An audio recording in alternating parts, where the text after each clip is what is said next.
bom itu meledak karena bom bunuh diri yang dilakukan untuk meledakkan orang-orang kafir. Ini dosanya jauh lebih besar. Apalagi kalau misalnya ini pelakunya ini ya, denger ya. Kalau misalnya ini pelakunya orang ini, maka Anda tidak akan tenang selamanya.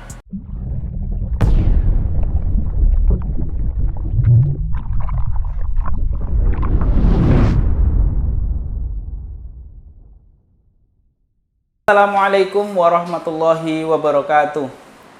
Alhamdulillahirrabbilalamin. Pada kesempatan hari ini Mimbar Tub ingin coba membahas tentang apa yang terjadi pada tadi pagi, yaitu sekitar pukul 10 di kota Makassar. Kita mendapatkan kabar yang kurang mengenakkan ya, yaitu terjadi ledakan bom di sana, yang kurang lebih korbannya adalah 9 orang dan 1 orang tewas, yaitu orang yang meledakkan yang bom itu sendiri, yang naik motor atau yang bom terjadi ledakan di situ.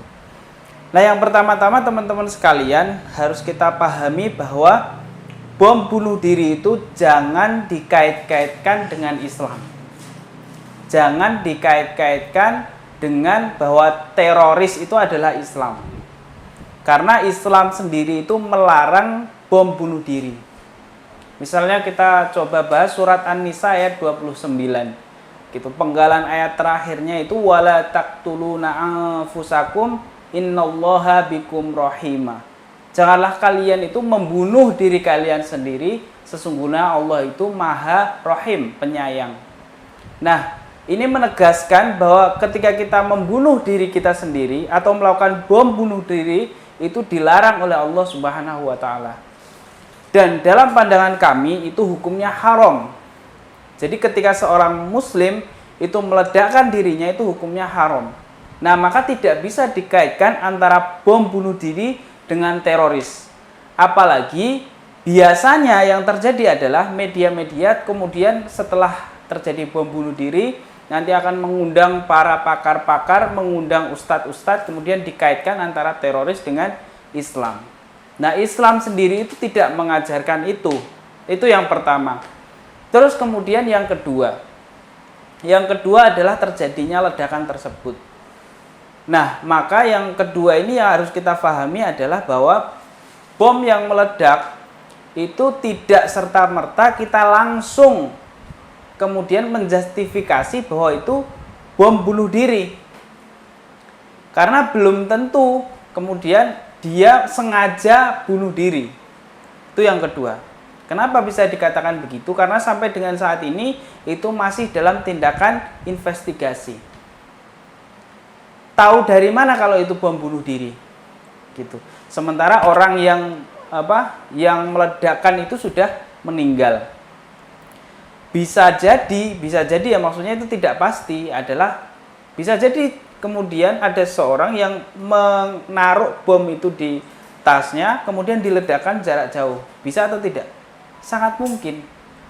Maka yang kedua, tidak serta-merta kita boleh menuduh bahwa setiap ada ledakan, ini pasti diledakkan oleh seorang muslim, ini pasti bom bunuh diri, ini pasti karena benci terhadap orang kafir. Itu jangan serta-merta begitu teman-teman sekalian. Karena kita juga turut prihatin akan adanya hal tersebut.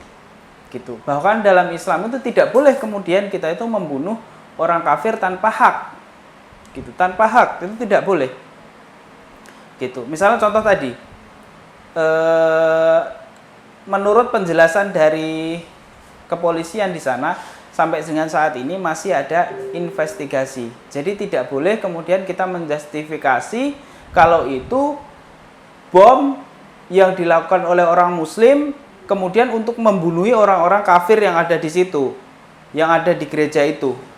Gitu. Jangan terburu-buru kemudian membuat statement-statement atau membuat isu-isu yang seolah-olah itu menuduh bahwa Islam itu adalah radikal. Karena dalam Islam sendiri tidak diajarkan seperti itu. Terus kemudian yang ketiga, teman-teman sekalian, selanjutnya ini mungkin pertanyaan ya. Jadi setiap ada peristiwa-peristiwa, bukan setiap sih, tapi kebanyakan ketika ada peristiwa-peristiwa besar yang ada di Indonesia itu biasanya ada bom di situ. Gitu ya, ada bom di situ. Tapi kita tidak boleh kemudian mengkait-kaitkan ya. Mengkait-kaitkan antara bom ini dengan isu-isu besar tersebut gitu. Jangan terburu-buru mengkait-kaitkan itu. Karena kalau kita terburu-buru mengkait-kaitkan itu, kita salah ngomong. Bisa jadi kita sendiri yang bermasalah gitu. Jadi mohon jangan dikait-kaitkan antara peristiwa-peristiwa besar yang akhir-akhir ini terjadi gitu. Kemudian dengan adanya bom ini, maka biasanya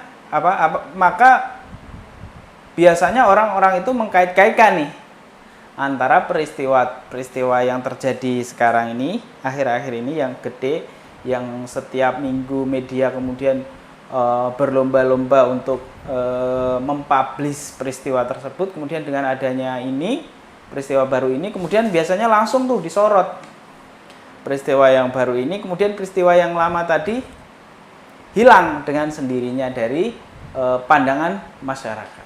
Jangan terburu-buru begitu. Jadi yang tepat seperti apa? Yang tepat adalah sebagai seorang muslim itu kita tetap menolak adanya bom bunuh diri. Karena bom bunuh diri itu bukan berasal dari Islam. Itu yang pertama. Kemudian yang kedua, kalau ada orang-orang yang sengaja melakukan bom bunuh diri untuk membunuh orang kafir, itu pasti dosa besar. Itu pasti dosa besar. Itu yang kedua. Kemudian yang ketiga, kalau ada orang yang menaruh bom, kemudian dia dengan sengaja memencet bom itu dari jarak jauh untuk membunuh saudaranya tadi dan membuat kita itu berspekulasi bahwa bom itu meledak karena bom bunuh diri yang dilakukan untuk meledakkan orang-orang kafir. Ini dosanya jauh lebih besar. Apalagi kalau misalnya ini pelakunya ini ya, dengar ya. Kalau misalnya ini pelakunya orang ini, maka Anda tidak akan tenang selamanya. Anda akan dihisab oleh Allah Subhanahu wa taala atas perlakuan Anda terhadap orang-orang yang memframing tersebut. Gitu. Itu yang kedua. Yang terakhir. Jadi clear sampai di sini, teman-teman sekalian. Mohon kemudian teman-teman sekalian, dengan adanya isu-isu yang bermunculan, jangan sekali-kali langsung berspekulasi, langsung menyimpulkan bahwa bom itu dilakukan oleh orang Islam untuk membenci kepada orang kafir atau untuk membunuh orang-orang kafir, dan itu dilakukan oleh teroris. Jangan terburu-buru begitu, karena sampai sekarang belum ada rilis yang lengkap, belum diketemukan pelaku aslinya, maksudnya apa motif dari bom tersebut gitu. Jadi jangan terburu-buru, teman-teman sekalian, jangan terburu-buru. Nah, mungkin itu saja yang bisa saya sampaikan pada malam hari ini. Mudah-mudahan teman-teman sekalian yang mendengarkan video ini bisa kemudian memberikan referensi agar jangan mudah terprovokasi. Itu yang pertama. Kemudian isu ini jangan kemudian langsung fokus pada isu ini. Jadi masih ada problematika umat yang lain yang jauh lebih besar, dampaknya jauh lebih besar terhadap kaum muslimin, yang itu harusnya kita fokus ke sana. Gitu, supaya Indonesia ini semakin maju dan kita kaum muslimin Islam ini semakin maju lagi. Sekian dari saya, Arif Nugroho. Wassalamualaikum warahmatullahi wabarakatuh.